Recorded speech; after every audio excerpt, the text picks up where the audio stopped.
اچھا سر یہ بتائیں کہ جو ہوٹل ہے آپ اس صوبے کے خزانے کے ذمہ دار ہیں، کیا تبدیلی آئے گی اس صوبے کی معیشت میں؟ دیکھیں، سب سے پہلے تو صوبے کی نا ویزیبلٹی بڑھانی ہے.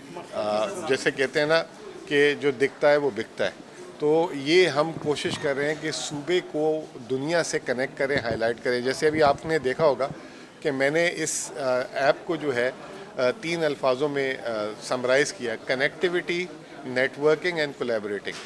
اب اس کے لیے یہ جو ہے اس ویب سائٹ پہ جو ہے لوگ آئیں گے پورٹل پہ، ایپ پہ، جن کے پاس آئیڈیاز ہیں وہ اپنے آئیڈیاز رکھیں گے اور وہ بتائیں گے کہ اس کاروبار کے لیے مجھے اتنے پیسے درکار ہیں.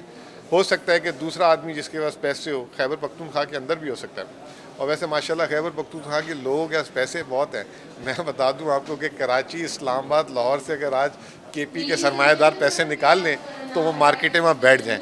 تو وہ پھر جب اپنے بچے اور لوگوں کے آئیڈیاز دیکھیں گے، پھر اس میں ادارے بھی آئیں گے، انسٹیٹیوشنز بھی آئیں گے.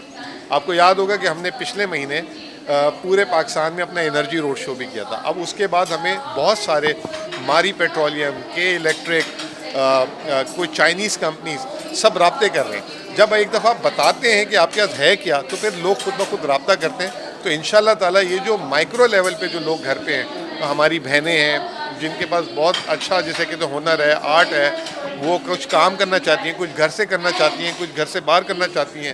اسی طرح بچے ہمارے جو ہیں جن کے پاس آئیڈیا ہے، تو وہ جو ہے ایک بہت بڑی اپرچونٹی کھولے گا.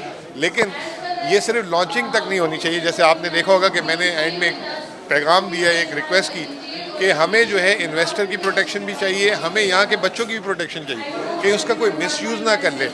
کل کو اس کا آئیڈیا ہو کوئی چرا کے لے جائے تھوڑے سے پیسے دے کر اور وہ کاروبار شروع کر دے. تو we have to make sure کہ ہر ایک کے رائٹس جو ہے وہ ہم اس کو جو ہے وہ کر سکیں، اچھا پروٹیکٹ کر سر سکیں. یہ بتائیں کہ صوبے کی معاشی صورتحال کیا ہے اور وفاق کے ذمے جو ہمارے واجبات ہیں، خصوصاً نیٹ پروفٹ میں، آئل اینڈ گیس اس میں اور ڈویژنل پول میں، تو کیا بر وقت مل رہے ہیں اور صوبے کی معاشی صورتحال مستحکم ہے، جبکہ ترقیاتی کام تو ہمیں نظر نہیں آ رہے؟ دیکھیں، میں آپ کو پہلی بات تو یہ بتانا چاہوں گا، آپ لوگوں کو خوشخبری، آپ لوگوں کو پتہ بھی ہے، جب میں آیا تھا تو ہمارے پاس 1 ہفتے کی تنخواہ کے برابر بھی پیسے نہیں تھے. آج میں یہ بات کہہ سکتا ہوں فخر سے کہ آج ہمارے پاس 3 ماہ کی تنخواہ کے برابر پیسے ہیں. میں اربوں میں نہیں بتاؤں گا تاکہ پھر وہ جو ہے آپ کو پتہ ہے پھر لوگ کہتے ہیں پیسے ہیں تو دیں. دوسرا، ترقیاتی اخراجات میں بھی دیکھیں 2 چیزیں. اصل تو ترقیاتی اخراجات جولائی کے بعد سے شروع ہیں. ہم نے جو ہے سیٹل ایریا کے 120 ارب روپے اے ڈی پی میں رکھے تھے. 6 ماہ میں ہم نے 60 ارب جاری کر دیے. اب وہ 60 ارب پورے خرچ نہیں ہو سکے. ہم وقت سے پہلے اب اس دفعہ پیسے ریلیز کر رہے ہیں. اور اچھی بات ہے کہ زبردستی خرچ نہ کریں، باقاعدہ صحیح طریقے سے ٹینڈرنگ ہو اور اس پہ خرچ کریں. وزیر اعلیٰ صاحب کی ہدایت ہے کہ اس سال جو ہم نے بجٹ میں اے ڈی پی دی تھی اس کو جو ہے وزیر اعلیٰ خود ہی اس کو اناؤنس کریں گے. ہم نے فائنانس میں ان کو گو ہیڈ دے دیا کہ انشاءاللہ تعالیٰ آپ اناؤنس کریں، ہم اضافی پیسے دیں گے جو اس سال انہوں نے اے ڈی پی میں رکھے. تو وہ انشاءاللہ وہ جلد وزیر اعلیٰ خود اعلان کریں. مرکز سے واجبات، مرکز سے واجبات، دیکھیں مرکز نے جو ایک واجبات جو ہمارے مرج ایریا کے آتے ہیں اس کو جو ہے بہت روک کے رکھا ہوا ہے.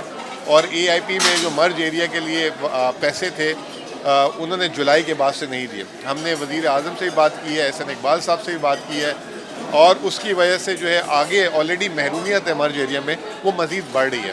دوسرا، جو ان کی تنخواہ اور اخراجات کے پیسے ہیں اس میں بھی 40 ارب روپے انہوں نے کم دیے ہیں. رائلٹی کے پیسے آئل اینڈ گیس کے باقاعدہ آ رہے ہیں، لیکن جو نیٹ ہائیڈل پروفٹ ہے اس کو جو ہے لٹکا کے رکھا ہوا ہے. ایک معاہدے کے تحت ہمیں جو ہے 3 ارب روپے ماہانہ آ رہے ہیں اس میں، جو پہلے بالکل نہیں آ رہے تھے. تو میں ایسی کوئی غلط بات نہیں کروں گا، ہمیں ہر ماہ 3 ارب روپے آ رہے ہیں. لیکن ہمارے جو اے جی این قاضی کو چھوڑ دیں، 2017 کے معاہدے کے حساب سے بھی 111 ارب روپے ہیں، وہ ہمیں بر وقت نہیں مل رہے اس کو.